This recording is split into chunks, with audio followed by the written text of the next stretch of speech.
In a previous video we showed how the data in a JavaScript chart could be based on data that is returned by a JavaScript function. So you can see that we have a JavaScript chart here, and the data that is displayed in this chart is being returned by this JavaScript function called getData. So if we go and edit this function here, we see that getData returns 3 arrays of data. So the first array is 30, 20, and 13, and the next array is 4, 12, and 6, etc. So now, instead of basically having the data being returned by a JavaScript function, we'd like to get this data by querying a SQL database. So if we look here at this SQL database that we have, you can see that we have a table over here with 3 rows and columns called S1, S2, and S3, and the data in this first column represents the same data that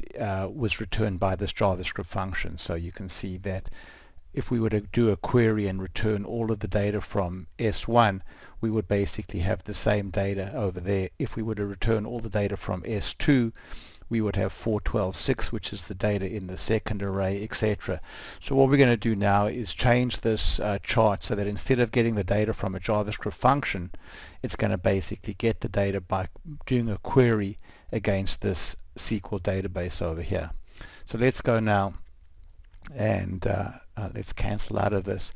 Now, in order to get data from a SQL database, you have to create a data series, and then that data series will then publish the data in the data series to the client side.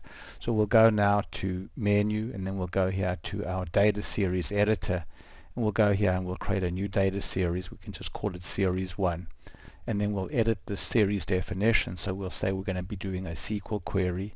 The connection string for this database is Mariah test 22, and then the table that we want to query is this table here called observations, and the field list that we care about is S1, S2, and S3. So basically that's going to create a data series with 3 sub-series. So the first sub-series is S1, and if we preview the data there, we see 30, 12, and 13. So the second sub-series will basically be, if we go preview data on the second sub-series, we basically are going to see 4, 12, and 6. So this is the data that represents the array for each of the series. So we'll go ahead now and click OK.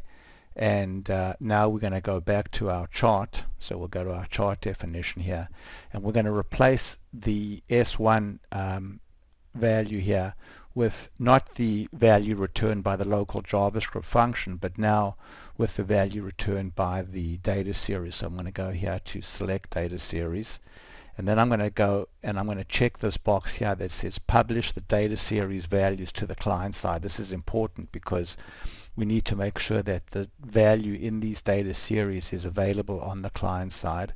And we'll go now and we'll select S1 over there. So you can see now we've got this variable S1 is equal to the value in the data series with sub-series 1.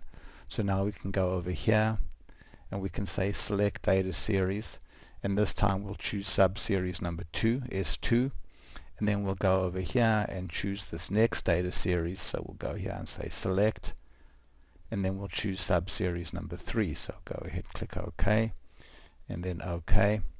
Let's go save this now and run our query. So we can see now that the data is being pulled now from the SQL database. So we can confirm that the data is coming from the SQL database by going back to the SQL table here and editing, say, this first value from 30 down to 5. And now when we go and we re-render the chart, we'll see now that the value has changed. So we've shown here that the data is coming from a query on the SQL database. That SQL data is being sent to the client side, and then the JavaScript chart is reading the value from the data series using the JavaScript that we defined over here to read the value from the data series from, this is series 1, sub-series number 1 over there. So thanks very much for watching.